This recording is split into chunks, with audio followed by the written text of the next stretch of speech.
It is the 19th of November, 2021. This is the Wrestling Inc. podcast. I'm Glenn Rubenstein, joined by NYC Demon Diva, Issa. Issa, how are you doing? I'm good. It's Friday, Survivor Series weekend. I'm trying to be excited. I'm not excited about it, but I'm excited to see people attending the show, Well, basically. and Survivor Series has a whole new meaning this year. Yeah, because what they mean by it is survive as in can you keep your job? Oh my God. I mean, this is just insane. And I just want to warn people about this tonight. We're going to talk about SmackDown. We're going to go through it. I think we're going to talk more of the highlights than the nitty gritty. There wasn't a lot of nitty gritty, perhaps more gritty than nitty. I don't know. But I've been wearing sweatpants all day. I ordered Olive Garden via Uber Eats, which I think is in the physician's desk reference definition of depression. So 1000%. yeah, I'm not handling these releases well. Drake Maverick gone, Hit Row gone, Jackson Riker. Okay, that one I can Deal with. I mean, we don't want anybody to lose your job. You never root for that, but that is one that didn't affect me or shock me. Now, for me, John Morrison hurt. Yes, John Morrison. I mean, and and they just released his wife 2 weeks ago, who did not hold back on Twitter. They probably meant to release them together, but he was in the UK tour. Imagine getting released while you're on the UK tour. I guarantee you that's what happened, because when she got released, he was in the UK doing the tour. That is an interesting. Could you imagine that? It's like you got to deal with your own travel home.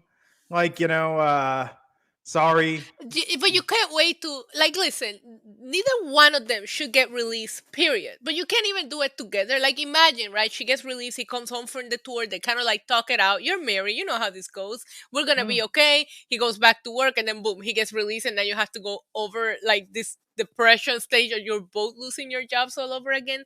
That being said, there's a new power couple free agents for any company to grab, because I love both of them. They're so talented. They're so good. But I mean, Hit Row just got called up to the main roster, and then B-Fab got released 5 days later, and now the rest of Hit Row gone. I mean, this is insane. They were just in an angle they just made their debut. What the F is going on here? And after the last releases, by the way, you heard a lot of people just so demoralized about WWE in general. And now you have this happen with Swerve Scott, Top Dollar Adonis gone, Drake Maverick gone, John Morrison gone, Shane Thorne gone. I don't want to be like, oh, well, who's left to, do the obvious jokes, but man, it's just getting harder and harder to care about this programming. We used to say, well, I tune in because I want to support my favorites. Yeah. How many favorites are left on the roster at this point? And not only that, it's are your favorites even safe at this point? Because I don't know that anybody is safe anymore. Maybe Roman Reigns, maybe the Four Horsewomen. I think those are the only people that I can see them not letting go by any chance. But everybody else, I don't know.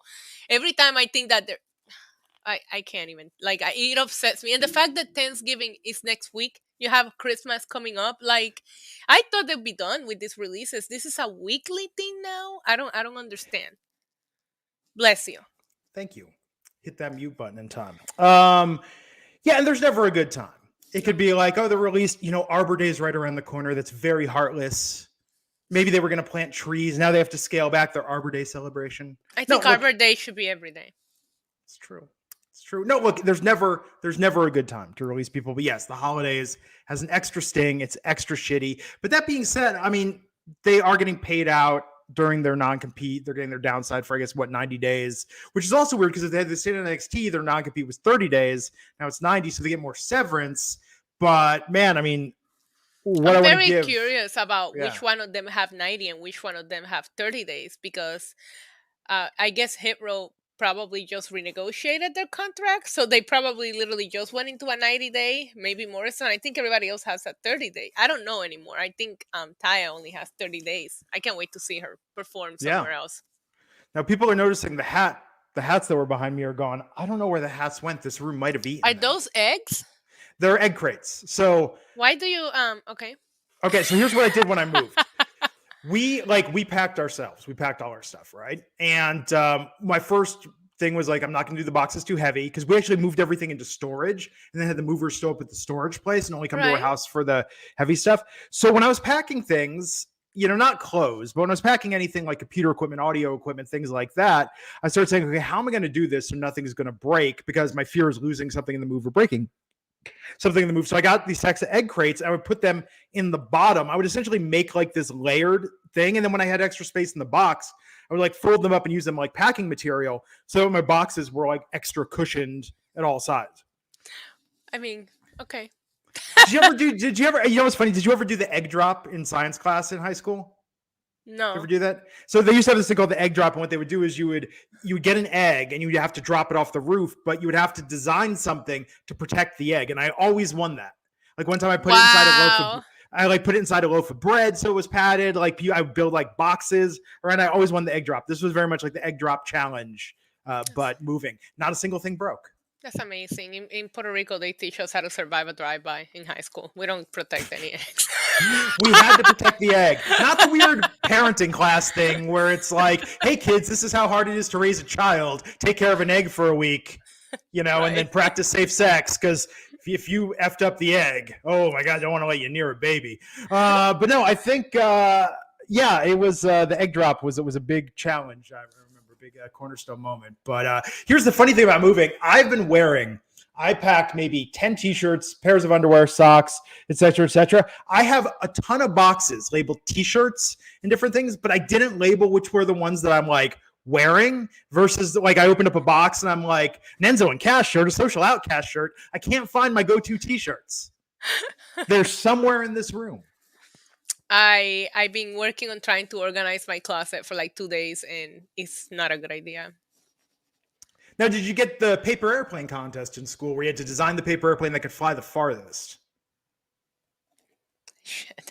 Maybe? I don't know why. For some reason, that sounds familiar. I might have done the paper. Yeah, I think I did. And I always lost that one. Always lost it. And the kid that won always did some weird origami fold with it, and the wings had like wings on wings. Like, I was always very envious of people's paper airplane skills. I used to run a little homework mafia in school where I would do people's homework for money. And then depending on how much they wanted to pay me, I would do the homework. So like basically, if you just wanted to pass, it would be cheap. But if you wanted to ace the class, then it would cost you more. And then I would make them different so people wouldn't know that it was the same homework. I made good money. Wow. It was like Michael in Greece too with his side hustle. Very impressed. I didn't know anyone ever actually did that. That's kind of cool. I did. And I made a lot of money out of it. Wow. I hated doing my own homework. I would have paid someone not because I couldn't do it. I just never wanted to do it. Always being a businesswoman. I was very lucky. In third grade, I refused to do homework. And my teacher said, well, he's very smart, so he must be bored. So we're just going to pass him. I got skipped a grade. I can't remember which one it was. Look at that. Nice. It might have been third grade. I can't remember which one it was. Everything we're talking about here tonight, this is a textbook coping mechanism. Yes, it is. Like Olive Garden. Listen, my coping mechanism is alcohol. You with Olive Garden, I've been drinking. I just want to say this. Like, we got, back before we moved, we got Chevys via Uber Eats. Olive Garden didn't suck. Like, the breadsticks came in a nice, like, stay fresh bag that were warm. Like, it was not terrible. I don't mind their breadsticks. I don't. So, I mean, that's that. It's something. We got macaroni grill the other night. That wasn't as good. They messed up our order. It was just a whole to do. But so you've been drinking. I've been carb loading. Just, that's how I cope. As you can see, like, doing this podcast, man, it's just taking its toll on me with WWE and the state of programming for all. It makes it very, very hard. And not only, I mean, the releases obviously is the worst part about this, but the lack of building up this pay-per-view that they have done. It's like, if you don't care, why should I care about Survivor Series? Why should I mean, I already have tickets, but why should I sit there and attend and be excited? And the matches that I'm looking, I mean, I know we'll get into it. I did like the video package for Becky and Charlotte. I did like that, but it's just like, you had Shinsuke out there in a super pointless match. Why not bring out Damian Priest or do something between the two of them on Monday Night Raw? I don't know. Like, it feels like there's such a lack of care for this year's Survivor Series. And what we're gonna do, a 25-man battle royal to commemorate The Rock, and what the winner gets an eyebrow tattoo? Like, I don't know. Like, why? I listen. I have questions. And you're going to Survivor Series. I am. Shut up. Okay, I can't back out now. That's the best part. Nobody wants to buy the tickets. I'm stuck. That's okay, but he said that's the state of WWE in a nutshell. Like, F this company, they're so bad, this is so stupid, this is so boring, but you're going to Survivor Series, right? I still yes, I bought tickets and I'm still planning to attend. Listen, okay, do not judge me. I have gone into this thing in the last few months since SummerSlam where I'm like, I'm gonna make up for the shows that we didn't get to go to because of the pandemic, you know? And this one, like, why would I travel to Minneapolis and Chicago and do all this and not go to the one that's literally true. on my backyard? Like, that will make no sense, you know? I'm stoked because I found out there's a drive-in movie theater 15 minutes from us. And I have not been to the movies in almost 2 years. So I'm excited we're going to go see Ghostbusters tomorrow night. It's going to be awesome. Oh my God. Please text me a picture. I just need to see a drive. I haven't been to a drive-in movie theater in so long. That used to be like my most favorite thing to do. I think the last thing I saw to drive-in was a double feature of Space Camp and The Karate Kid Part 2. That's how long it's been since I've been to a drive-in. But I'm stoked. I was afraid about leaving my car running, so I ordered for my wife and I pocket radios, like these little $15 radios we could plug our headphones into and then listen to the audio that way in the car, so we don't have to run our car for the stereo. Oh, Glenn. Come on, you don't want your battery to die. You don't want, I don't know. It's going to be exciting though. I'm very excited about this. More excited than I was about much of tonight. Yeah, I agree. I mean, this was a tough show, folks. And here's the thing, like, before we say, well, why get invested in a storyline? Now this talent might not even be there next week. That's the issue. Why would you get invested into any of these people when you don't know who is going to get to keep their jobs? You know, and you see some people come out and you start wondering, like, even if they're being pushed, it doesn't guarantee anything. Hit Row in the hottest feud of the year with Jinder Mahal and Ice Shanky. What were they going to do tonight? I had a bad feeling about Hit Row when they got called up. I didn't think they needed to be called up yet. And we liked them in NXT a lot. And they were bringing something different into NXT. And I don't know. I'm not a bad feeling like they're going to lose their job. I would have never assumed that since they just got called up. More of they're going to ruin this gimmick, you know? And they literally ruined it. Maybe not. Maybe they gave them wings to go elsewhere and do it better, you know? I don't know. But yeah. We're at the point, like, AEW should just have like a sign on the door. It's like, sorry, max capacity. Right. Like, can't take any more. Right. Hit us up in a year when contracts start expiring. Exactly. Mm-hmm. Yeah. Jimmy Blanco, Australian $10. Hey. Is it just me or are the women being shafted? I have Fight TV and the only matches that get interrupted, not shown in the picture-in-picture of the women's matches, gets so annoying. Yeah. Imagine trying to be supportive of it. I'm really surprised they didn't do the TBS tournament for Full Gear and have the finals there. I mean, as the finals, when do they start on TBS? January 5th is the show that's on New Jersey. So that one I think it's like January 5th. So they're not waiting till then. So I don't know why they didn't do it on the big pay-per-view. Jax Callens, $4.99. Wait, Glenn moved. Thanks, Jackson. Who's been in my house, my new house. Anyways, report says one Hit Row member had heat. And the rest were released doing me in the crossfire. WTF, really? I believe it was Top Dollar. And didn't he tweet about this and said that he basically said, yeah, releasing BFAB was a mistake. Like, that was his speaking up. Yeah, I mean, I have read and seen so many things, but we're never going to see the both sides of the story. I mean, I'm sure we'll hear from Hit Row when they're legally allowed to speak out, but it's still not every side of the story, unfortunately. James Potts saying he had the paper airplane thing at his school, and the teacher said there are no rules. All you have to do is write down how you made your plane. So I just brought up the piece of paper and threw it, and he won. That's amazing. I like his moxie. Solid. Tonight, Toni Storm was announced as the replacement for Aaliyah on the Survivor Series team, and they didn't even put her in the graphic on commentary. Toni Storm is where you see that shadowed outline. They're not getting invested. They're like, we're not going to make a graphic. She could be gone tomorrow. This is a multi-billion-dollar company. Ooh, Tease Mini 3000 bringing the fire, saying every time I see a list of WWE releases, I have only one question. Why isn't anyone in creative getting fired?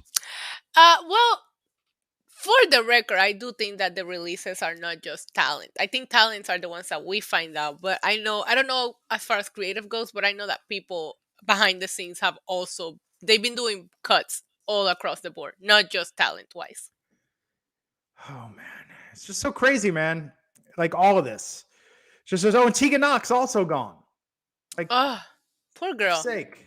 Like she had the two injuries, which is horrible. Such a talented girl, and you know what? Maybe there's a conspiracy. It's just the people that Triple H liked. They're just slowly getting rid of them. But then you do that storyline in NXT with the battery. Remember? Then you Yeah. completely scrap that to bring her to the main roster in a makeshift tag team that she was never even a part of and made no sense. And then you just release her. I know we talked about how talented the NXT women's division used to be. It's not anymore. But I mean there's still talent there, obviously, but it's not the strongest. And I will say there's a lot of really good female performance in the free agency market right now. A company could make their women's division super strong. Impact has a great women's division right now. They could add a lot more talent. I'm dead serious about this. If someone starts something and puts it on WeFunder, which is a crowd equity platform, it's not like Kickstarter or Indiegogo. Like you actually can own shares in the company. I will put what little savings I have into investing in a wrestling company because I think that Ronda Rosa started her own. Did you see that? I did. But I'm telling you, somebody's to a crowd-funded platform, and I do have a day job. It keeps me busy, but I'll do marketing consulting. Definitely got connections with podcasts. Like I know how to market a product. Like I think now is the time. I'm thinking about it with that Drake Maverick video yesterday. Okay, first off, Drake Maverick is a freaking genius. He had this ready to go. He knew this was coming because he had this produced video ready to post. He lampshaded, like poked fun at his previous video when he was fired last year. Again, we still don't know if that will work, shoot, whatever with COVID and that situation. But not that he had COVID, but that he was cut due to COVID and then kept in the company because he won. You all know the story. But he releases this promo masterclass. Like this is brilliant. Him talking to himself, giving himself a pep talk, and freaking John Cena. What a freaking way to... John Cena retweeted this and put Drake over. Drake Maverick is a goddamn genius. And this is what I'm talking about. You could do a federation now. You don't even have to do live events. You could do all cinematic matches. You could have wrestlers produce their own promos, their own videos. There's so much talent, not just in the ring, but these are 360-degree artists that are capable of so much. And I would love to see somebody band them together to do a next generation wrestling program that really fits in the 21st century. Yeah, I agree. And I think that the sad part about this, as good as this video was, is that he had it ready to go. Do you know what it's like to work at a company where you have to be prepared for that phone call? Because I feel like we all been there. I personally went through it when COVID and my company started laying everybody off, and you're just waiting for your phone to ring at one point. And the fact that he had that video ready to go goes to show you how the morale backstage must be for some people, that they're just like, I'm just gonna have my tweet or my video ready. Also, shout out to John Moxley. Hopefully he's doing well. But shout out to John Moxley for starting. I feel like he's the trendsetter of the video, that breaks the internet when somebody gets released. Remember when he did the prison break video? Yes. I feel like that changed the how everything goes now when somebody gets released with these amazing videos, and these performers are putting time and effort and production value into these videos because they know this is the next step of your career. Yeah. And I think that's the thing. It's like, what does it mean to be a professional wrestler in the year 2021, 2022? I don't think it's about necessarily doing the road grind and just doing the tired old babyface heel storylines. I think we need to let some of these men and women who really are storytellers, who really are filmmakers in their own right, start having more control over the content, having their own platform, and being able to do matches that, if you could do it in front of a live audience, that's great. But, to me, the biggest missed opportunity in all of wrestling is that, the final deletion, even the cinematic matches, that didn't catch on more, doing more cinema style matches. Like Lucha Underground would be thriving, I think, had they just been able to stick it out another year or two. Yeah, I agree. And the final deletion, oh my God. I never watched TNA a day in my life. And when I started seeing all these videos across my timeline from Matt Hardy, I remember just having to tune in just to watch his segments in the show. Yeah. Wrestling is not good two big guys, you're the good guy, you're the bad guy anymore. There's so much more to it today, and there's so many more opportunities for people that I love your idea. I think it would be amazing to see more people just step out of their comfort zone and start their own thing. Because this whole, oh, who's gonna go to AEW? Why does AEW have to be the only option? Because it's the second biggest right now. Take them down too. Yeah. You could really do a show. I mean, you could really finally, for the first time, do a show about a wrestling company and start doing Yes. behind this. I mean, there's so much you could do. I don't know. Like my wheels get turning with this. If I already wasn't running a successful business, this is something I would be spending more time looking into, because I think now is the time. There's so much talent. Someone could raise money for this easily. And Alonzo Smith has a good point, saying with a much smaller roster on WWE, it means we're going to see you get more and more rematches, I bet. And what's crazy is they're putting less and less effort. I mean, we've had promos that had effort, but those are starting to seem fewer and further between. Like, they put effort in the recap videos, but for the most part, we get like these really half-assed promos. Yeah, I don't know. Even the only person that I feel like is safe, and he's my favorite, don't get me wrong, but there's nobody that could legitimately beat Roman Reigns right now. So you even become uninterested in that. And the best thing that you have going in the company is becoming stale, because it's like nobody's gonna beat him and you're firing everybody. So why care? Yeah. The Z Lee promo tonight was the thing that they put the most effort into. The what? The Z Lee promo tonight. Oh, yeah, but well, as soon as he popped up, I almost forgot that she was in SmackDown. I have forgotten that she was in SmackDown, to be honest with you. Until I saw that, and I'm like, oh shit, she did get drafted, you know? Which is, I mean, that's the thing. It's like they do these coming soons, you know. And then they just disappear like Elias. Yeah. I don't know. It's crazy. I mean, so tonight we open SmackDown. Roman Reigns, Paul Heyman. Roman unhappy about the King thing and the way he's being treated with this segment. Xavier Woods comes out, and man, I mean, this was good, but tonight, talk about just building up to the finish, right? Like, I mean, you knew that this was going to be the time. Tonight was going to be the night where Big E arrived, and we really got some heat behind their Survivor Series match. I didn't like this opening segment. The only part I liked about this opening segment was when Roman Reigns was like, "Who planned this? Like, this is dumb." Because that's how I felt. It's like it's a bunch of silly looking props, and I don't know. I think Xavier Woods is absolutely incredible, and I love him as King of the Ring. But I didn't like the whole, "Oh, I'm gonna break this silly kid looking props and make you cry about it." Like, it just felt very childish. And I guess we were building to the whole Biggie thing, but Biggie came to save Woods. Why? Because they broke his crown that they probably have 10 more of backstage, and if not, go to Baron Corbin and steal it. Like, I don't know. I feel like I think Xavier Woods could have more powerful promo later on the show. I wish he would have came out and said that and not make it about the silly props. Like, this feels like a step up for Xavier, but for Roman, we talked about this last week. Like, King of the Ring is beneath him. He is the top guy in all of professional wrestling. Yeah, and I also laugh at Paul Heyman cutting his promo mentioning Brock Lesnar. I was like, you do know he was King of the Ring, right? Like, why are you saying that Brock could never be King of the Ring, where he's been there, done that? But listen, that is nitpicking, because, you know, Paul Heyman barely ever misses on the mic. But I was like, okay, Brock was King of the Ring. And it just felt childish to me. And I don't even know if I was a kid watching that, if I would have like really enjoyed it. Like, I would have been like, you're crying over your crown, go kick his ass.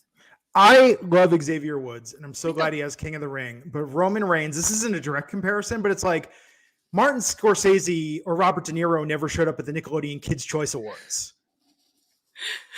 Yes. You know what I mean? Like, it just felt a little like, for Roman, kind of like, you're leagues above this. Agreed. That's how it feels, and I feel bad for Xavier Woods, because, like you said, I like him as King of the Ring, but it's probably the least invested I've been in a Roman Reigns story. And it's also because this weird build up to Survivor Series. It's like, why do I care about this when that has nothing to do with who Roman is facing on Sunday? And so, in fairness to this, with King of the Ring, it's because the King of the Ring gimmick, like with Corbin, we saw this, we're seeing it with Xavier. They have them walking around speaking like they're the Sheriff of Nottingham. Like, they make it kind of a comedy, hokey gimmick. Yeah. You know, like it's not serious, and Roman is as serious as you can get right now. Exactly. So it doesn't.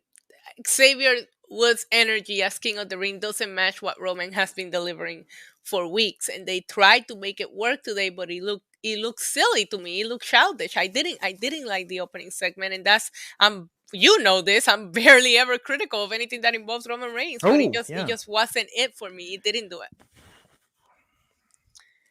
If Roman's losing you, WWE's No, in no, no. trouble. Roman's not losing me. He would never. Roman, don't listen to Glenn, please. Um, Wait, okay, let's talk about what it would take. Roman could come out and cut the Suffer and Succotash promo again, and you're like, yeah, I'm still good. Roman I'm still could good. He's spear my misunderstood. dad, and I'll be like, one more time. Like, I don't care. Roman could bring back the Funkasaurus gimmick, come out and even do the dance with the hands, and you'd still be on board. Yeah. Okay. There you go. Probably throw ones at him, too. Oh, miss the Funkasaurus. So who is going to take Sami Zayn's spot on the Men's Survivor Series team? Why did they announce these teams on social media to then go and completely change teams? What was the point? Was it I'm starting to think that WWE does things just to upset us or to get a reaction on social media. Yeah. Because you announce these teams and then you change half of them. So why announce them and make everybody mad about it? That being said, I'm a big Sheamus fan, and I was happy to see him wrestle again. And I think I like Sheamus. Don't you like Sheamus? He's a nice fella. Sheamus is cool. And Bridge Holland came out tonight. Oh yeah, he did.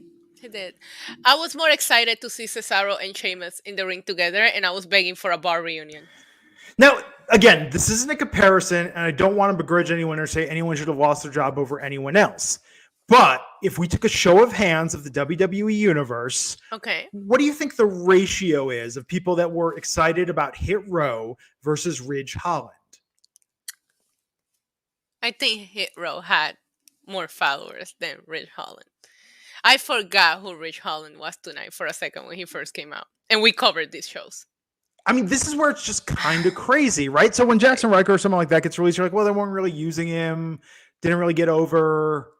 Like, you kind of understand some things. Again, I'm not saying it's valid. I want everyone to keep their job. But with Hit Row, man, like, top stars that being positioned for a top spot just on the main, you just got to the main roster.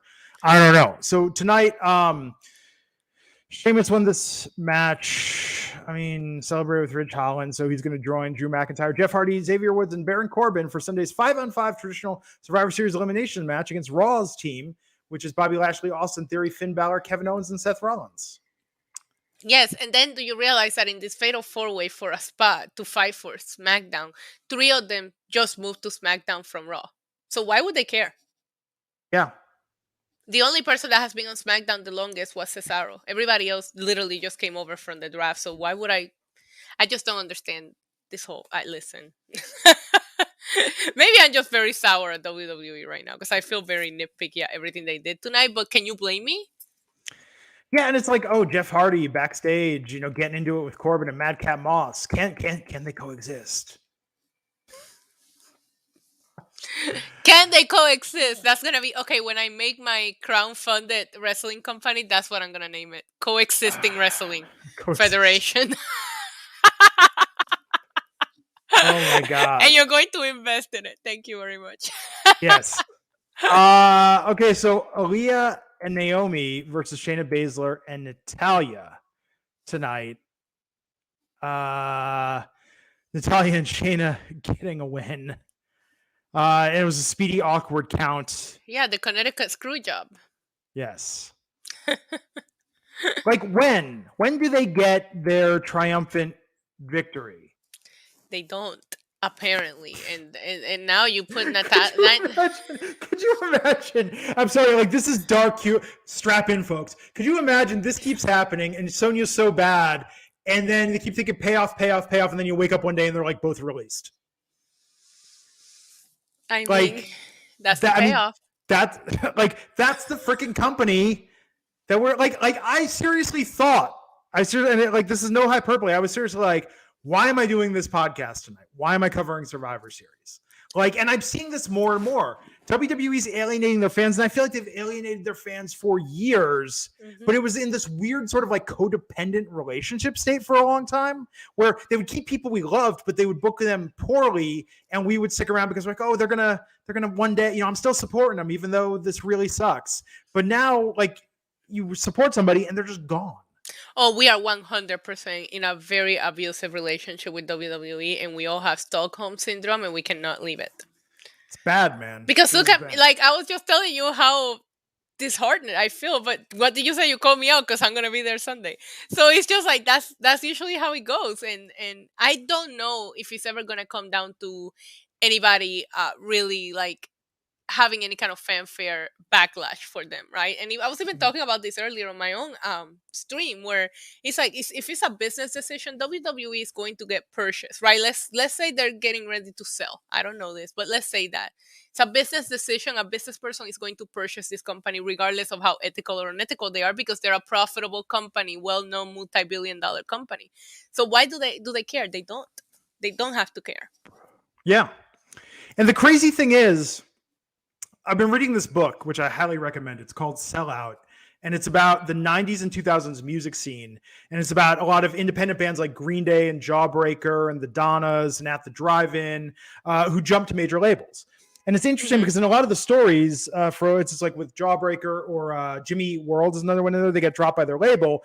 And you could be mad and be like, oh, Capitol Records dropped the band. And it's like, well, that record still exists. Like, you're still going to get to listen to that music. It's always there. In fact, the record label is going to keep making money off that music because that's like Capitol time. The band's going to keep getting paid. But it's like with WWE, it's so ephemeral. It's not like music at all. It's not like you could say like, oh, well, Hit Row had a long and storied career and we're going to get to enjoy those matches and those promos for years to come. WWE, like, if you're not in the recap at the build up to the pay-per-view, like 99% of everything is forgotten about completely. You're only as good as the work you're currently doing.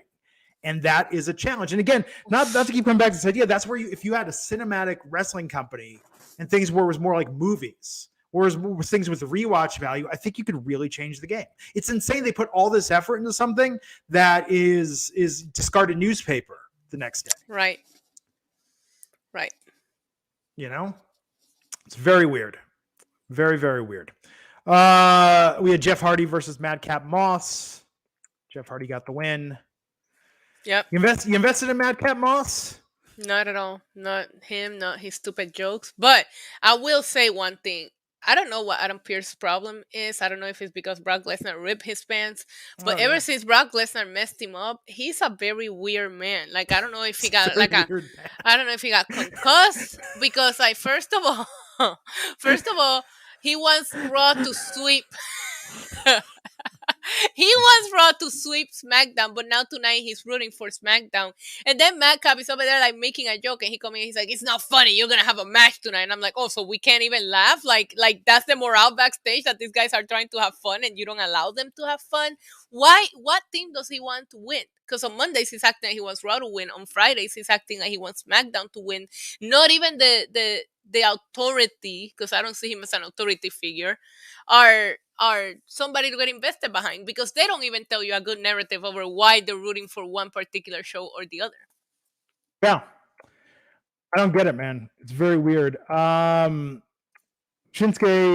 beat Angel tonight, Rick Boogs. Good. He's kind of aping Freddie Mercury with that new sing-along intro. I was thinking about that. That's a good point.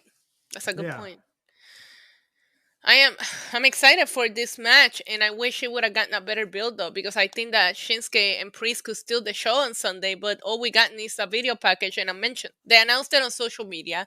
We saw a video package on Monday, and then we saw Shinsuke tonight, which I personally thought they were bringing him out just to do some kind of invasion from Priest, but that didn't even happen. I think they're going to have a great match. And I wish they treated both titles more importantly and put them on TV every week, because they're putting things that make no sense and not paying attention to these mid-card titles that have such history behind them. It's weird. It's such a weird time in the history of professional wrestling. Agreed. And what's strange about it is, a year ago, I mean, during COVID, a time when so much during like the peak of last year, a time when so much entertainment was impacted, WWE did the best they could, and I think as much as we criticize the product then, I'm longing for the Thunderdome era compared to what they're doing now. Yes, and the problem is that back then, because they didn't know if we were ever going to get out of this situation, we were all on that boat where it's like, is this going to end or is this the new normal? I think that's the reason why they try harder. But now you're selling tickets again, you're back on the road, everything is back to normal in their world, so they go back to not trying. And they need to bring back Raw Underground. I think. Oh my God, 1000%. With Shane McMahon, with the dancing girls, and I would love to be part of the dancing girls. So Shane, please call me. That's going to be the Fed. You know what I'm going to do when I start my own Fed? Yes. What's going to be like? I'm like, do you remember Raw Underground? Because we're really going to go for that vibe.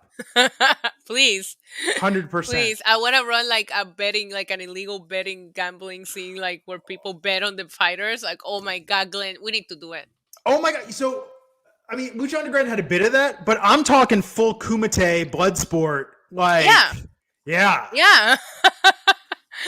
Yeah. Man, I love that idea. Did you watch Bloodsport as a kid with Yes, KCVD? Of course I did. Okay, so do you remember the whole thing where Frank Dukes was a real guy and he won all these championships and he actually won the Kumite? Apparently, that was all bullshit. The Kumite never existed. Frank Dukes made all this up and he's like a barely trained martial artist. Like, this was worse than finding out there's no Santa Claus. Why are you telling me this? I just felt the need to share. Like I didn't have enough heartbreak already? The Kumite is not real. Frank Dukes is alive. I gotta get off the show and call my dad. He owes me an explanation. Okay, so let me just tell you, like, I was such a dorky kid. I remember, like, I met one of like my dad's friends who was like a Vietnam veteran. And he was really into like martial arts, and I was just started talking about like, like Kumite, right? And this dude just looked at me like I was just like the biggest like loser nerd. He like humored me.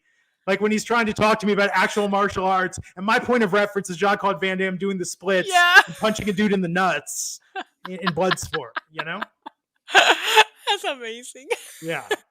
Because as a kid, that's our knowledge of things. Like everything I know, everything I knew probably that I didn't learn in school, probably still everything I know that I didn't learn in school is probably from movies and TV.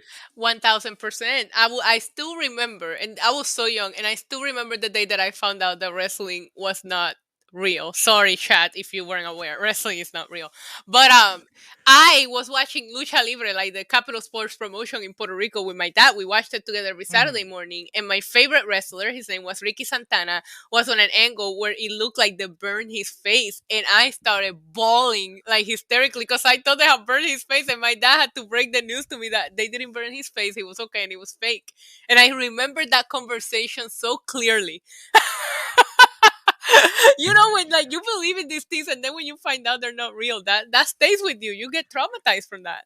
But then there's weird stuff that sticks in your head. Like I was talking about Danny Aiello the other night. In my mind, I thought Danny Aiello was legitimately Madonna's father and Captain Lou Albano was legitimately Cyndi Lauper's father. Like in my head, hilarious. Like I think Captain Lou is Cindy's dad because I've seen that Girls Just Want to Have Fun video so much. Like that's just forever burned in my memory. Yeah, no. You know, it's very weird. It's very weird the way that these things just stick with us. So Shinsuke won that match. Backstage with the build up for Shotzi and Sasha Banks. Can they coexist? No, nobody can. Coexist Wrestling Federation. CWF. I already got my company name. I'm so happy right now. It's a good idea. It's solid. So were you surprised Sasha got this win? I mean, I don't know what this feud is doing for Shotzi, and I love Shotzi, but I want to see her come out of this looking like an equal, and I think she's looking like a lesser than. If you want her to look better, then you should not have this turn happen on Sasha because they're not going to let Sasha lose. It's the same with Becky. You know what I mean? You didn't let Bianca go over Becky. I doubt anybody's beating Becky. I feel the same way about Sasha because I think once the Survivor Series build-up is over with, I think it's going to be Sasha going for Charlotte again. So they have to make her look strong. So you need to start building secondary women's storylines to where you can have these heel turns happen and be effective. Well, so tonight you have Sasha win, offer the hand Shotzi takes the hand, and then Sasha does the backstabber. Yes. So you can't, like, whatever. Right. I love both these women, but Me is too. this a storyline? Like, is this a storyline? I mean, I don't know. No, it's not. And there was nothing wrong with Shotzi and how she was being perceived. I don't understand why they had to turn her and try to change her character, and I hope this doesn't affect her in the long run negatively. I just don't think that going against Sasha is like a guaranteed loss for whoever that person is, unless you're Becky Lynch. Where's the tank? It's at the shop. She was over. Why did they do this? This makes no sense. Agreed. I think it's because the first time that we saw her on the main roster with the tank, she had Tegan, and maybe now they're just trying to get you to forget about Tegan because obvious reasons. Zia Lee's story tonight, comic style vignette, talking about her dad passing away, an evil landlord, and defending and fighting her for her family, taking out the landlord. I thought this was cool. If they go somewhere with it. It's very cool. But if you watch NXT, I guess they assume that the audience that's watching SmackDown doesn't watch NXT because compare the viewership, right? But if you watch NXT, I don't think this was ever introduced to us from her character in NXT. Yes. You know what I mean? It's like, okay, these people, we see them get drafted. So it's the same people that we're watching on Tuesday just coming over to Fridays. Why change everything about them to that extreme? And with the story, are they going to pay it off? That They're landlord not. had a daughter, and it's Carmella.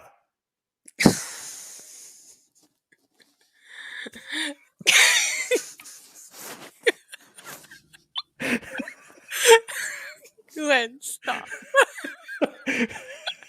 The sad thing is that I actually think this is how creative come up with their storylines. Like, they were like, oh shit, we gotta pay this off. What do we do? Carmella, she has nothing to do. Okay, she's the landlord's daughter. You know what, though? That would be more storytelling than WWE normally does. We're getting too creative. Save that for my company. CWF, Carmella is gonna be the landlord's daughter. That would be like a feud build up. Like, remember in school when you got picked on and all these things? That was me. Like, oh my god, I'm just done. like, yeah, the most like arbitrary payoffs to all this shit. You know, Who's in the SmackDown? No, well, no, that can't because we don't know where Asuka is. Maybe Asuka is like the landlord. I don't know. Jesus, that's such a terrible idea. Like, please let it be Carmella, not Asuka. That's no. I want Asuka to be like the landlord's like mistress.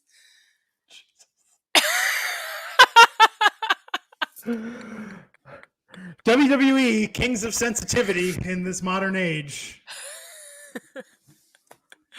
At least we're smiling. Oh my god. I don't put any bad idea. Look at the chat. Who is the landlord's daughter? Find out next week on CWF. We already have storylines. I love this. We just need a whole roster and money. Seriously. Tony Storm and Charlotte Flair had a little face off. Yeah. Yeah, Tony Storm, who they didn't have time to put on the graphic. So I'm excited for this. I just wish like you weren't doing anything with Tony Storm and then she lost a couple of matches and now she's going after Charlotte Flair. But listen, it's a new contender for Charlotte Flair and we're seeing Tony Storm on TV, so I guess there's some good in this weird storytelling that they're doing with her because I've been confused about how we're treating Tony Storm since she got called up. Sonya Deville continued tonight with a storyline that's starting to make me very uncomfortable, lashing out at the ref. Okay. I'm glad I wasn't the only one that I was like, is this necessary? I said this last week. Like, if I'm Sonya Deville, I'm saying, can I please be mean to a white woman? Like, just to not continue this narrative that you're like, can my thing just be that like I'm a jerk to everyone and I'm really mean and controlling? Does it have to, like, the optics on this are really not good? Not at all. Just as bad as the music festival video package we saw on NXT. Yeah, it's up there with facepalm. This is in bad taste. Like, I just I get it. look. Sonya versus Naomi is going to be a great match if we ever get it. I wonder when that's actually happening now. Is it gonna happen? I mean, it's gotta, right? I mean, I don't know. Sonya is the landlord's daughter. That's why she's so evil. I just want the reveal promo where they're like, growing up, my family owned property all over the world. All over the world. Yeah, they're really gonna have to explain it. They're really gonna have to find a way to like connect the dots. Yeah. As it were. Oh my god, why are we having more fun trying to book this than the entire 3 hours of wrestling we watched tonight? Oh my god, it's just so. The recap about Charlotte and Becky, like this was good. That's why I'm tuning in Sunday. That's why you're tuning in? Do you think but can they coexist? Yes. Well, and to see you in the audience, of course. Oh. Singing, well, I wasn't singing Judas sing for Judas. the record. Sure. I was not singing Judas. Everybody's like, I saw you when you were singing Judas, and I was like, I was not singing Judas. I was pointing at the Puerto Rican flag that Santana and Ortiz had that you couldn't see at the moment. That's why I looked so happy. I was like, I looked like I was living my best life. It was for the Puerto Rican flag. There you go. Yeah, I think this match is good. I think the champions versus champion matches are going to be very, very good. And I wish they all had the build-up that Charlotte and Becky has, but I also think it's because of these backstage rumors that they just have it out for each other that makes this that much more interesting. Yeah. I like this champion versus champion SmackDown Raw. I just wish they would just call it bragging rights. That's all there is. It's not Survivor Series. Yeah. Jude Jacobs saying Tony D'Angelo should be the landlord. Stop. I love that. Yes. Yes, he should. I'm still like the releases and tonight's mediocre SmackDown really overshadowed that Tony D'Angelo opened NXT last week, and that was the last we saw of him. I mean, somebody mentioned him, and I'm over here checking his Twitter to see what he's tweeted since I haven't.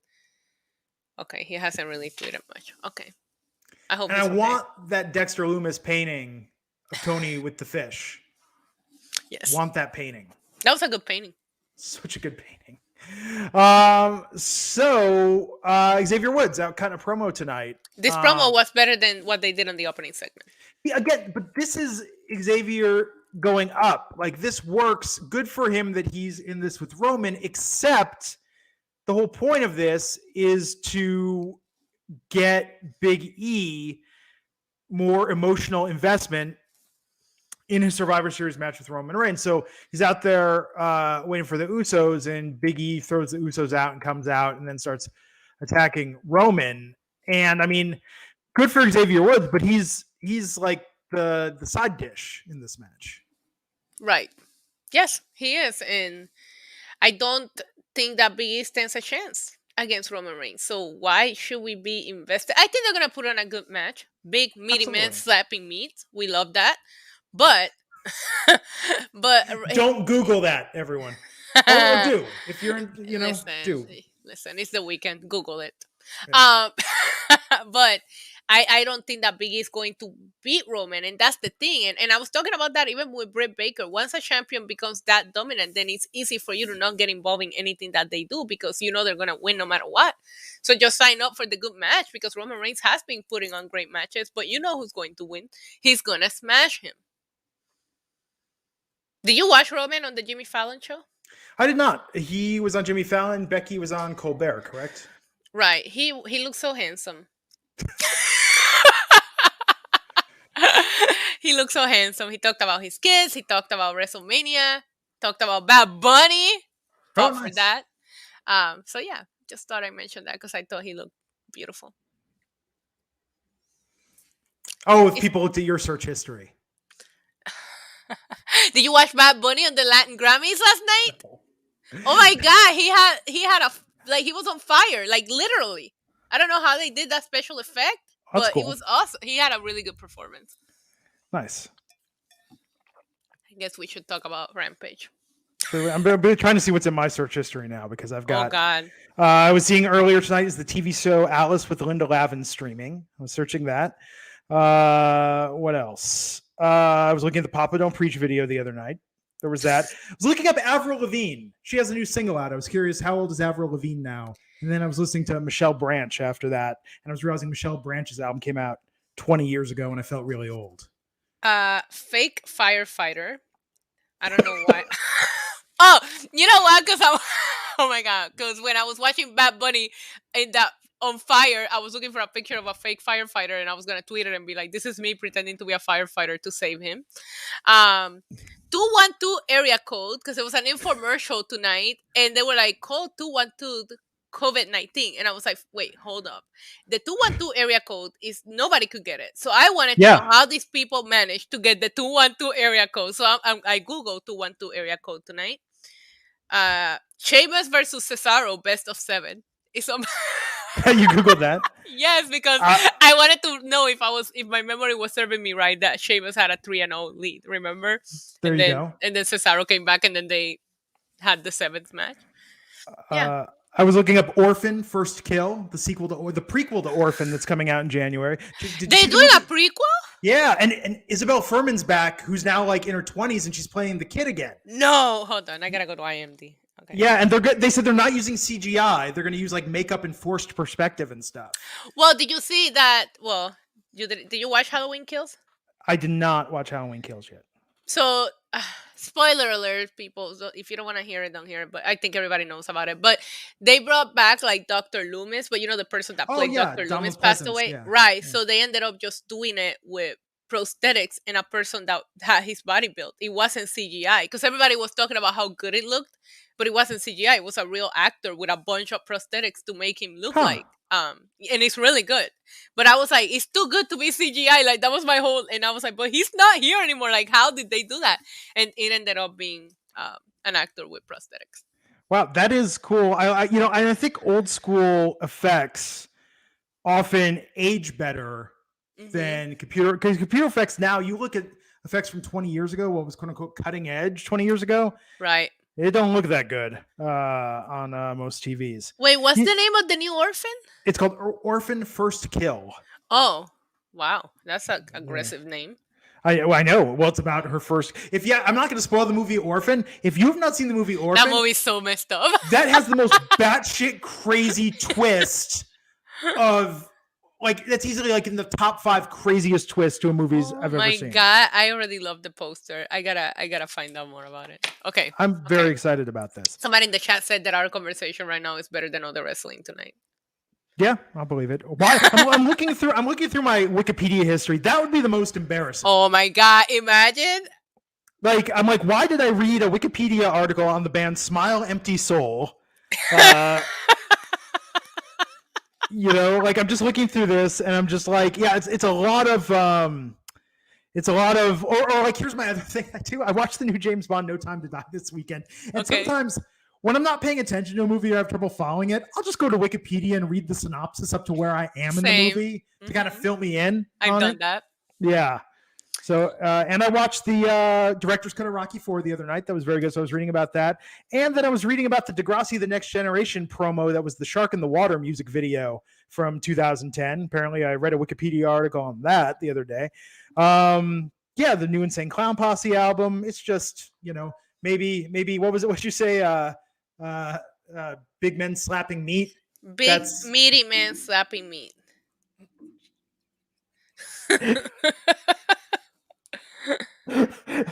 That should be a t-shirt. You should get that on Teespring. So I was my Wikipedia. It was Big E who said that. He was on the New Day podcast, and I think Xavier Woods and Kofi Kingston were talking about like their dream matches or like their favorite matches, and they were talking about like technical matches. And Big E, their dream matches. And Big E said that his dream match was Goldberg. He's like, I don't care about 5-star anything. I want to see big meaty men slapping meat. And I don't know why, for some reason, that phrase stuck with me. Probably because I like people always make fun of me because like all my favorite wrestlers are like big, you know what I mean? Like, and I don't like smaller wrestlers. It's not that I don't like them; it's that it takes a lot for them to like win me over. I'm a big meaty man slapping meat kind of girl. Things stick with you over time. We have a lot of cats, and we often refer to them as sweet kitties. And the reason we do is because somebody said a phrase in a business meeting once that rhymed with that in a business meeting, and it has become a big inside joke with myself and my wife for it has given us joy over the last 5 years. That's hilarious. Gotta love a good inside joke. Yes. That's I meant to, what's that? I meant to tell you before we continue that I'm doing a video for my YouTube channel. I started this series called Tales from the Island, where I talk about like true crimes or things that happen in Puerto Rico. Nice. And the next one is about a hotel fire at the DuPont Plaza. And it was on New Year's Eve and it killed a bunch of people. It's interesting. The point to that is that I'm researching on Wikipedia about it. And then for some reason I click on the link like deadliest fires like that happened at a hotel. And my entire Wikipedia search history right now is about hotel fires and death. Jesus Christ. So that's great. But it's for research purposes. It's not psycho. Tell that when you get that Patriot Act warrant, and just be like, I'm not pulling a Mr. Glass. This is just research. So let's talk about Rampage. Oh yeah, we should get to that, huh? I'm not one to say things seem random, but I never thought I would see Darby Allin wrestle Billy Gunn. Yeah, agreed. And then Billy Gunn is out there with Sting. They're just facing off, and I'm like 120 years old between the two of them. That's the future right there. Wait, really? Because Sting's like 61, isn't he? Yeah, and isn't Gunn like 58? Yeah. Holy shit, you're right. So 119 years between them, I believe. Yeah. So I put that on Twitter and hashtag the future. Wow. Because if WWE does that, they will get shit on. Oh no, Sting 62. You're right. 120 years between them. Holy shit. Wow, my drunken math was good. Okay. Not that I doubted you. For some reason, you doubted me. It's okay. I doubt me. I thought Sting was 61. It was in my head. Also in my head, we were watching the documentary on Alanis Morissette last night on HBO, and in my head, I realized. In my head, I'm like, I still think it's 1995. Same. I'm like, this is new music. Like, why are we talking about this in the past tense? Yeah. Yeah. Did you go see the musical before Broadway shut down? Jagged Little Pill, the musical? No. It was very good. It was very entertaining. You saw it? Yeah, we saw it. We were in New York like December of 2019. And so we saw like all the Broadway shows then. And that's just got to hold us over. You know, the thing about people that live in the New York City area is that we never do what the tourists do. So a lot of times people that are not from here have done more than what we do. Like I avoid Times Square at all costs. At all costs. Yeah. I don't do musicals very often. And when my friends visit, I try to take them to the non-touristic-y things. I think the most touristic thing that I like to take people to do is walk the Brooklyn Bridge because that's one of my most favorite things to do in the world. Yeah, that's cool. That's awesome. See, my plan in Vegas when everything opens back up is I love a bargain for entertainment. So I want to get the last minute tickets like on StubHub when people are trying to unload like Elton John tickets for $20. Like, because you're standing right outside. You'll be right. I done that. I got into the Royal Rumble that was in Philly, the one that Asuka and Ronda Rousey shut up. Remember, I went down to Philly and I was like, you know what? If I can't get anything, it's a 2-hour drive. What's the problem? I get a nice cheesesteak sandwich, and I did that, and I ended up getting good seats for like I think they were like $10, and it was funny because I vlogged it on the drive down there. They were like $250, and then I was like standing outside the arena just waiting. We did that Moulin Rouge on Broadway. It was that same trip. Moulin Rouge, like the VIP ticket, someone was trying to get like $500 a ticket. We got it for $50 a ticket. We were in the third row. Like we could see like spittle flying in people's faces. It's crazy. You get a high out of that. It's like gambling. You literally get a high out of it. I do it all the time. It's like Black Friday and Cyber Monday. People have the same thing. It's like you buy shit you don't even need. Maybe you barely even want it, but you're like, oh, but I'm getting a great deal. Exactly. Have you seen those new Amazon stores, like the Amazon return stores? No. Tell me more. Oh my God. They have like these stores throughout and they just sell like return items from Amazon, but a lot of them are still like perfectly fine and you get them for like $10, $15. People like line up. Wow. People know when they're restocking it, so they just line up outside at like 8 a.m. and they're going, no, but they're walking out with like Apple Watches, AirPods, laptop for like $10, $15. I just don't have the patience. It's like this Xbox, this new Xbox. I want one, and finally got the stupid financing thing, which isn't a great deal because I'm like, it's going to take me more time to find one out of that. They call it Xbox All Access. You're essentially prepaying for a Game Pass, so the math doesn't work out. You're not getting as screwed, but getting a console only is impossible. I was like, I can wait weeks, or I can just do this now. You realize that our conversations tonight have been as random as Darby wrestling Billy Gunn. I think our conversations make more sense. I do too. But so this is about Billy Gunn and Sting. I thought it was about Darby getting a win because he just came out of 2 big losses with Punk and MJF. But why give him Billy Gunn? Like, I guess, I don't know. What do you think about QT Marshall fighting CM Punk in his hometown next week? Oh my God, I'm so excited. I can't wait. This is the match that I wanted to see. When CM Punk came back, I said to myself, I cannot wait to see him wrestle QT Marshall. And here we are. Cool. How was that for sarcasm? Okay, here's like, and we'll talk about this. I really like Jade Cargill versus Red Velvet tonight, but Rampage ain't exactly tearing it up in the ratings on Fridays. Like, this is the show they booked tonight. Do you want to see CM Punk wrestle QT Marshall in Chicago? His second, because first of all Out is not in Chicago. Huffman States is not Chicago. I don't care what anybody says, but okay, let's consider it Chicago the same way people say Hoboken is part of New York City. Okay, that's what it is. But the second match, CM Punk is getting in Chicago. I would have rather them let him talk open mic, him and MJF. I will find that more interesting in Chicago. Then I guess a lot of people are he has to wrestle in Chicago. If you're gonna make him wrestle somebody that nobody wants to see, then let him cut a promo. That's more important. Or let's have CM Punk versus Colt Cabana in Chicago. No, we can't do that because, can they coexist?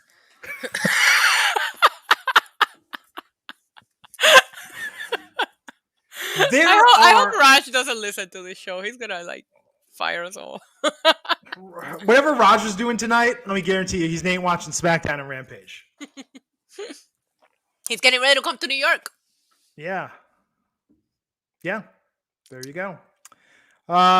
So let's talk about Jade Cargill versus Red Velvet tonight. Let's talk about it. I think it's gonna be Jade versus Thunder Rosa. I do too, but I have very mixed feelings about this match because I've been wanting to see something a little bit longer from Jade just to see how she's doing in ring wise, because there's so many rumors that she's still a little green, she's learning, and they were giving her so many squash matches, right? But at the same time, while we did get that, seeing herself for Red Velvet while she was doing a great job, it didn't make sense to me. It's like watching The Undertaker sell for Rey Mysterio. You know what I mean? Like, that's what that felt like to me. It just didn't make sense. And I like Jade a lot, and I like Red Velvet a lot, but I just didn't think that it should have taken her this long to beat Red Velvet. Red Velvet did had a very good counter at one point in which I thought for a second she was going to win the match. Yeah.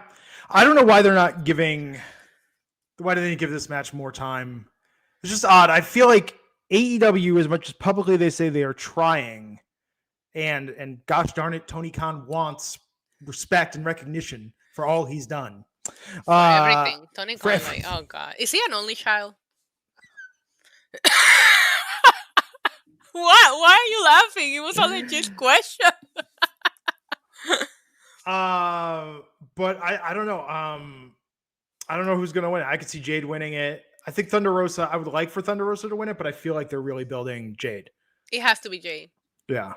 She looks like $1 million and she is it, but I just don't know how I felt. Like, I wanted to see her sell more, and then at the same time I'm seeing it and I'm like, it doesn't make sense. Jade should not have to sell for anyone just based on the way she looks and carries herself. Like, I do not think that Red Velvet could physically hurt her. Okay, so next week, Daniel Garcia is facing Eddie Kingston on Rampage. Yeah, because he interrupted him backstage. I want nothing but great things for Eddie Kingston. I feel like this better be like a pit stop to a big marquee feud. Oh, Tony Khan is not an only child. Okay. How many siblings? One. I really want it to be like Succession. I just want like, because it'll all make sense. Right. All makes sense. Succession is the high point of TV for me weekly. I think we're caught up on every other show. We finished season 3 of You on Netflix last night. Oh my God, so good. It's good. It started off slow, but I really like how it ended.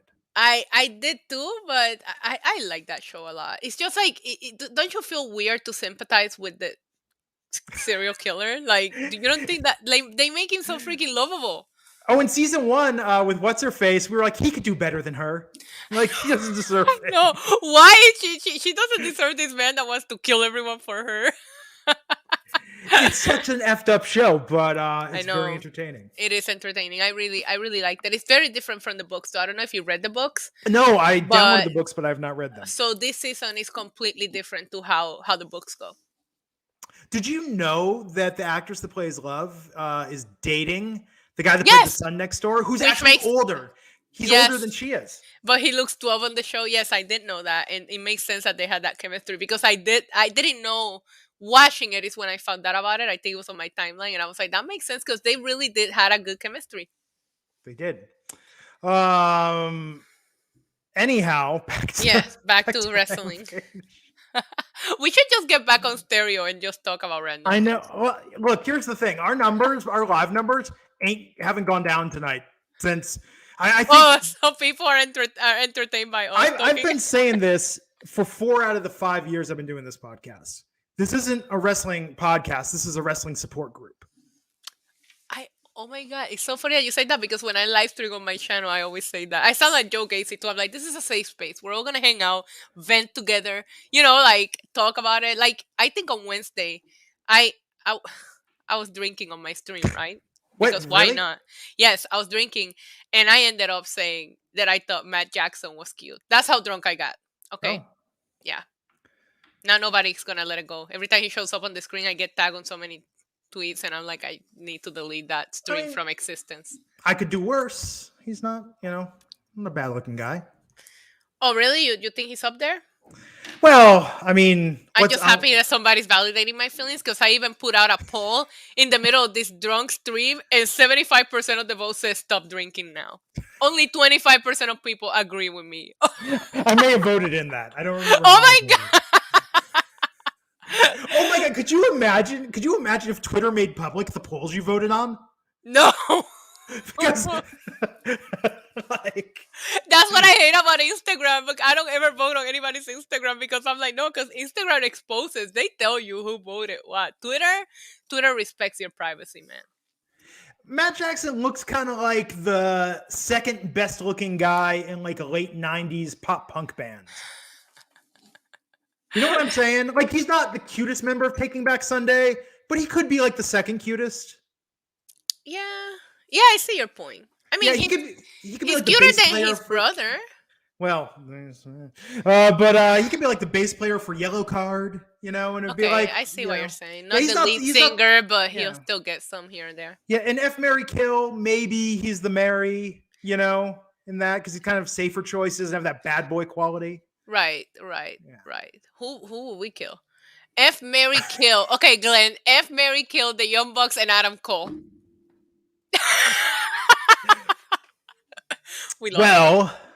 I mean, Adam Cole has that rugged handsomeness, so I think we know what category he falls into. What, you're marrying Adam Cole? No. Oh, okay. Yeah, you know what's up. Do the math. Matt. Again, because I would be worried. Like, if I married Adam Cole, I'd be worried. He's too hot.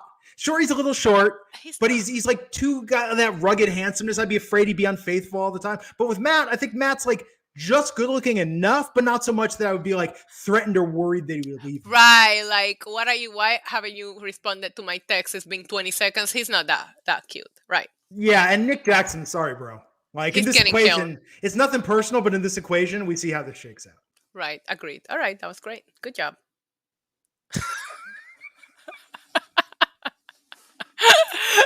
So, listen, people in the chat saying this is our best podcast yet. We need Alfred here to weigh in on this. Alfred would have kept us on track. That's the problem. That Alfred's not here, so we're all over the place. You're all hyped on freaking carbs. I'm kind of drunk from my cocktail, so We ordered 2 bags of breadsticks, which was insane because they like pack them 7 with thing. I probably had 7 breadsticks on my own tonight. That's Like impressive. like a fiend running out of dipping sauce, like just scraping out the inside of the container with the breadstick. What Like I dipping might sauce did you get? we got marinara because that's the only vegan one. Oh, that's right. Because I was gonna say, but you probably don't. I like the 5 cheese one that they Oh make. yeah. They mixed it with the marinara. Oh, it's so good. Yeah, can't do that. But I might have a problem with food. I mean, me too. I have a broken stomach, so I don't get along with it.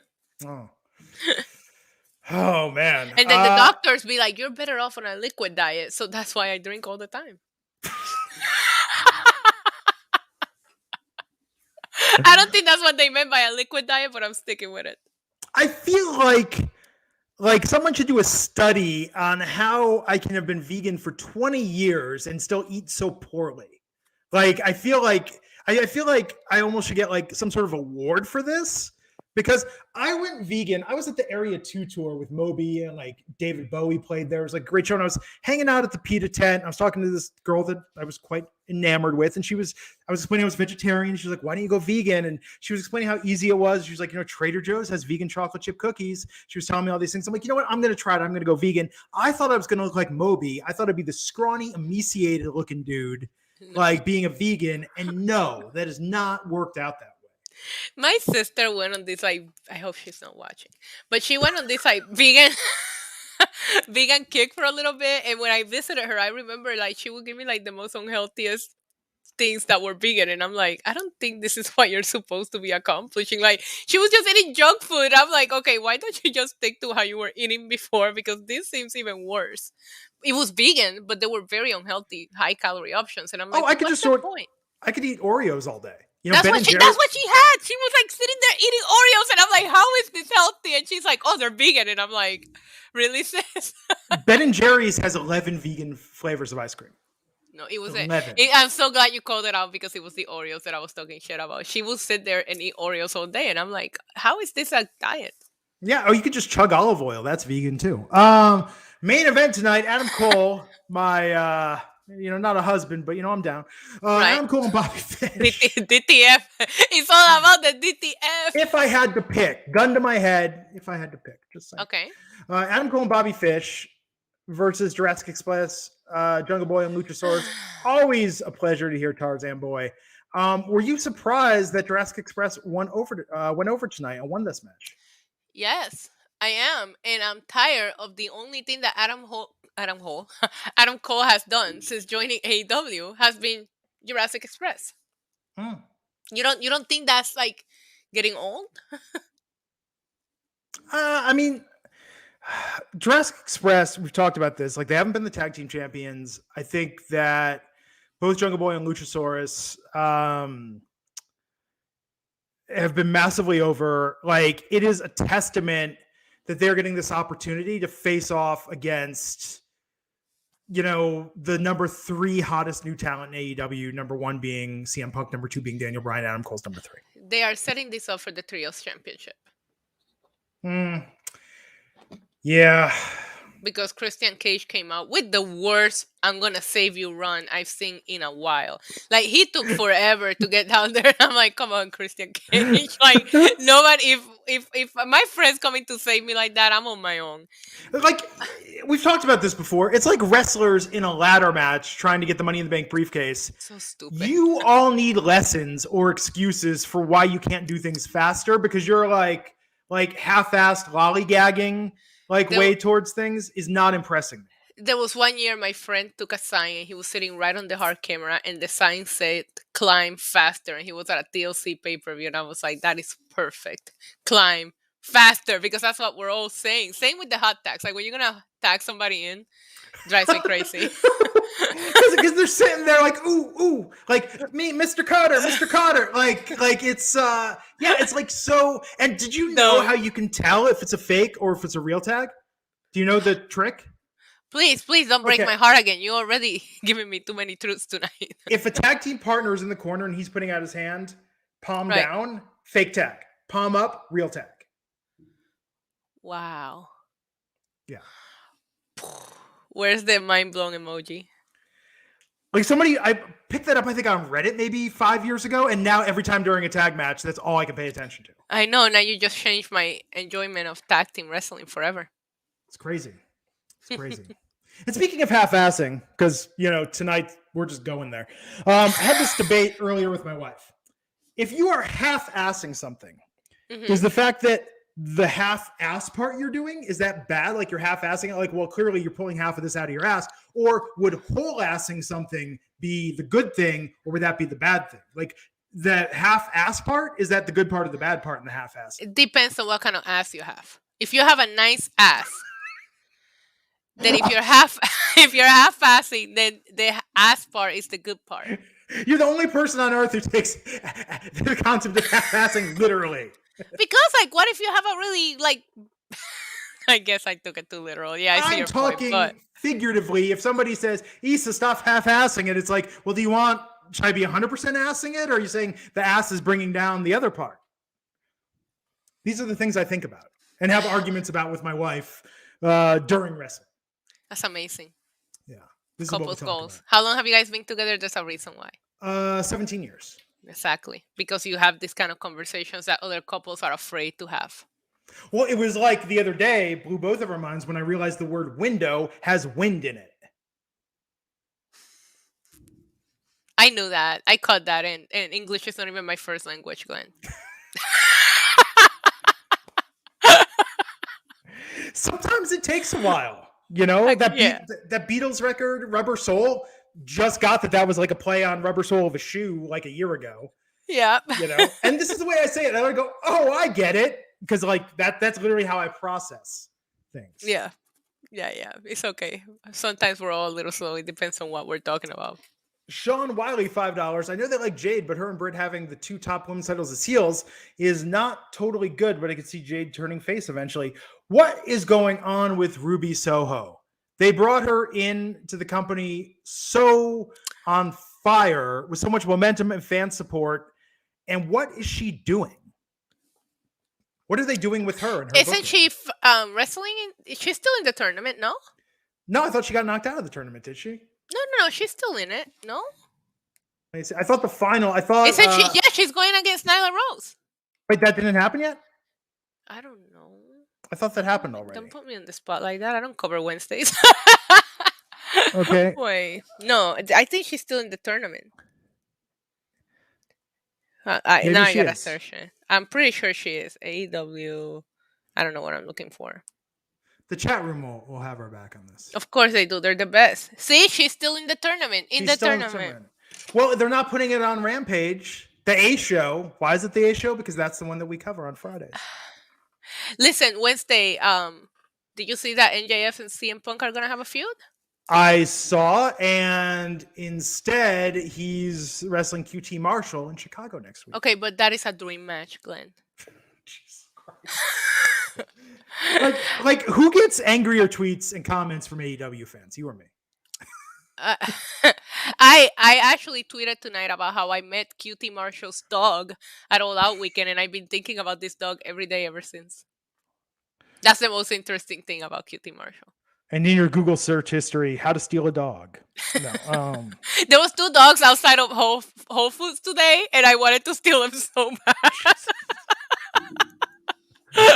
Oh my God. Okay, let's continue. My wife made me unfollow the local animal shelters where we used to live because I would constantly be like, it's up for adoption.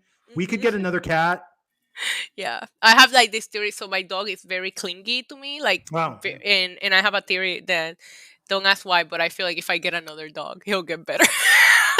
It's just my reasoning for getting another dog. He'll probably kill that other dog as long as I give it attention. But I just want to test it out and see how it goes, We had half of our cats for like 2 years before the second batch. And there's some territoriality. Like it's just now after they've been together 3 years that they're finally coexisting. Can they coexist? Can they coexist? No, Glenn, you don't understand. My dog has bit my entire family when they hug me. Like when they hug me. Like they come to hug me to say hi. Do not get another dog. If he's on my lap, he bit my sister. He has bitten anybody that comes near me. So I'm like, I don't know if maybe getting another dog will help. your dog is going to murder that other dog. I know. Okay, I won't do it. Yeah, it's not going to be pretty. What about a cat? Cats are tough. I know. Yeah. Is this the stage you're at where you just really want like animals fighting over you in your love? Listen. Yes, that's where I'm at in life. That and the CWF chants on the chat are the best thing going for me right now. Oh, man. So that was Rampage tonight. Good on Jurassic Express. I mean, it is what it is. But look, WWE, and I don't know why we're giving them advice. I mean, aside from, hello, Tony D'Angelo should win everything. Aside from that, the advice that I have, stop bumming everybody the F out. Because it's really just killing any interest people have to watch your programming, and also kind of bringing down the mood about wrestling in general.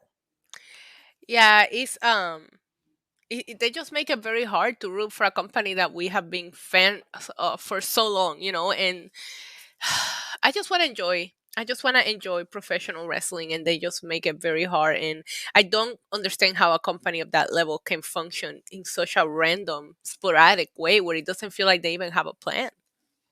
Yeah.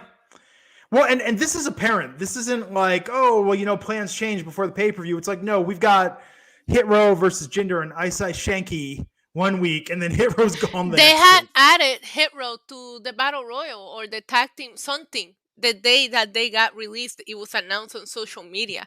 They were added. I can't remember what it was. Maybe it was a tag team match. It was something. They were added to the pay-per-view, and then they released them. And John Morrison hurts for me because A, he was in Survivor, and I'm a huge Survivor nerd, and B, he made Bad Bunny just look so good. That entire feud and that Canadian Destroyer outside of the ring that Bad Bunny did, it looked good because Morrison sold his butt off for Bad Bunny, and he's just like, I don't know. Besides, he made some amazing hit singles with The Miz. I'd forgotten about that. Hey, hop, hop, brinca. Doesn't that seem like A+ material compared to what we're getting most weeks now on Raw and SmackDown? That's the thing, right? So I tell people that I really started watching wrestling probably around 2014, and they're like, oh, you didn't watch during the good years, which I watch on and off. I'm talking watching nonstop. But it's like when I go back to 2015, I'm like, we were getting some good wrestling then compared to what we're seeing now, and people thought that sucked back then. You know what I mean? I don't know. NXT in 2015. Oh, the best. 2015, 2016. Oh my God. I don't know. We should just smile because it happened. Yes. Okay, Dr. Seuss. I think we should wrap it up. We are going into an hour and a half, and I think this is the least we ever talked about wrestling. Jesus. I get the weirdest. Has anyone noticed that spam text messages have just gotten so much worse in the last year? Yes. I got a bunch today, and they were so random. And you can report them. You can forward them to spam. You can send it to spam with numbers. So you have to click on the text message and then forward it and send the number. And then it was helping a bit, but it's I just got another one. How does this keep happening? Who is it? Oh, they want me to claim a free bottle of something. So I'm forwarding it to 7726. Wait, a bottle of what? I think it's a supplement. Oh, I can reverse aging. Oh, okay. If it was alcohol, younger. If it was alcohol, I say try it just in case, but. Yes, it's never alcohol. So sending that to AT&T. Okay, cool. Thank you everyone for tuning in. This might be our last podcast. No, he needs me to do Sunday, so I'm good for Sunday. Raj is not gonna. He doesn't want to cover this show, so he can't. He has to. He has to keep us. But just in case, I'm gonna get a text. It's you said you were gonna do what with Adam Cole, and I'm like, it was a game. I was asked my opinion. Maybe that how I like to clip a piece of the podcast to post. I won't do it. I won't do it. Okay. I love your reaction. You're like, don't you freaking dare! I'm not ashamed. It's not about shame. It's just I just don't want to have to defend my decision to marry Matt Jackson. Right. It's okay. I feel drunken me feels better because the internet was very mean during my drunken stage about how I like Matt Jackson. But before we go off the air, I just want to put it out there that tomorrow night, anybody that's in New York for Survivor Series or anybody that's local, I'm going to be at Legends Bar. We're going to have a jobber talk panel. Nice. There's a couple of people from the wrestling, content creator community that we're going to be sitting there talking wrestling, and there's an after party. Go to my Twitter account. I have the tweet is pinned, and you can RSVP there. It's free. You guys just show up. So come hang out. Issa will be taking photos with everyone on the panel and everyone she meets to post on Twitter to trigger certain antisocial so that I parties who can have get no called. friends. What did I get called? Fake news wrestling media. Did you see that, Glenn? I did see that. Did you laugh? Fake news wrestling media. Getting together to tell the narrative so that we can all review. You know what? How tell me you don't get laid without telling me you don't get laid, like that. Like, imagine just friends coming together to have fun before we all attend. I mean, some people don't leave their house, I guess. There you have it. She said NYC Demon Diva. CWF for fake news wrestling media. NYC Demon Diva, that's Diva with one. I'm Glenn Rubenstein. We'll catch you back next time on the Wrestling Inc. podcast. Take care. Bye, guys.